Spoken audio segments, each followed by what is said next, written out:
Hello, welcome to let's start with Abhilasha Yadav. Verbal learning क्या है? Verbal learning में symbol, figure, sound, voice, diagram, words इन सब के माध्यम से होता है।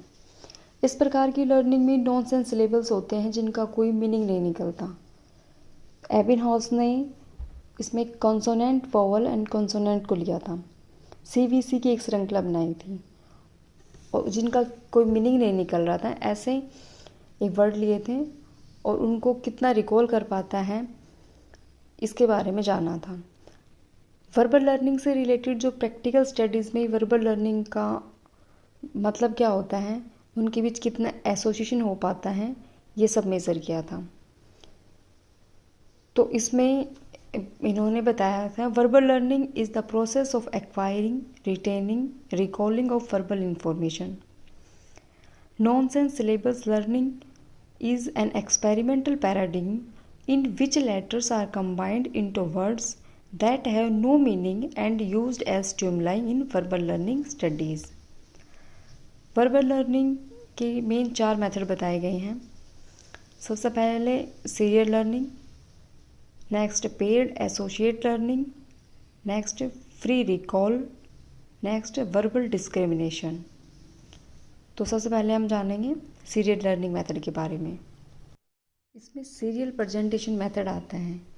इसमें जो एक टेबल बनाई जाती है, नॉनसेंस सिलेबल जो वर्ड होते हैं उनकी, उसको सब्जेक्ट के सामने प्रेजेंट किया जाता है और सब्जेक्ट उन्हें रिपीट करता है।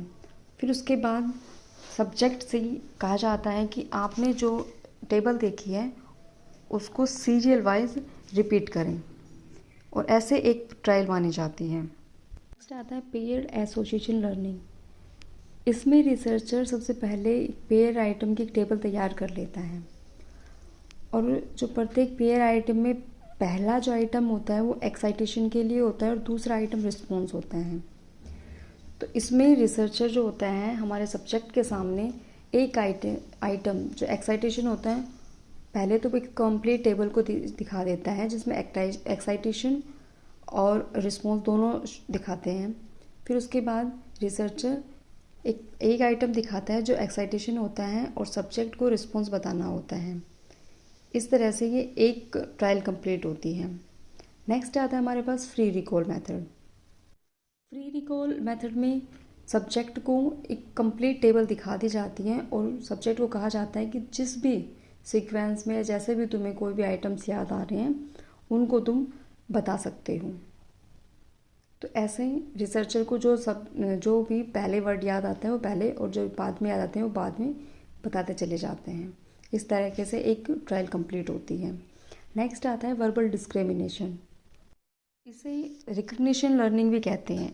इसमें सब्जेक्ट के सामने पहले कंप्लीट टेबल दिखा दी जाती है और फिर उस टेबल में प्रत्येक आइटम के साथ 3 नए नए आइटम को जोड़ दिया जाता है और फिर सब्जेक्ट के सामने ये टेबल प्रेजेंट की जाती है और कहा जाता है कि अब तुम्हें यह पहचानना है कि पहले तुमने कौन सा आइटम देखा था।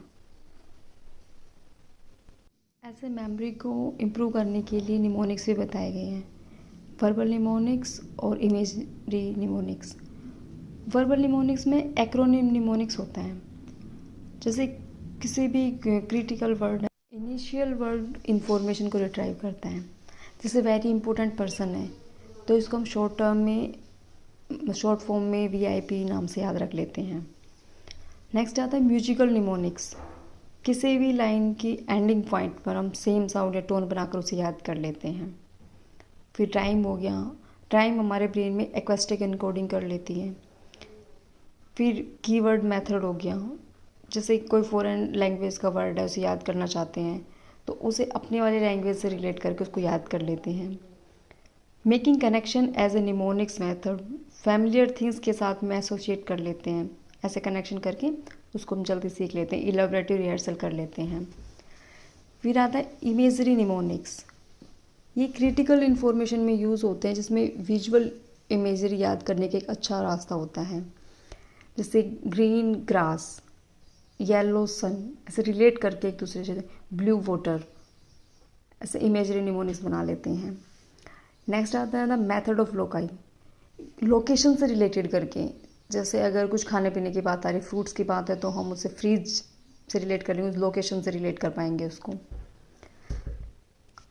Chunking is simply a way of breaking down larger pieces of information into smaller organized chunks of more easily managed information.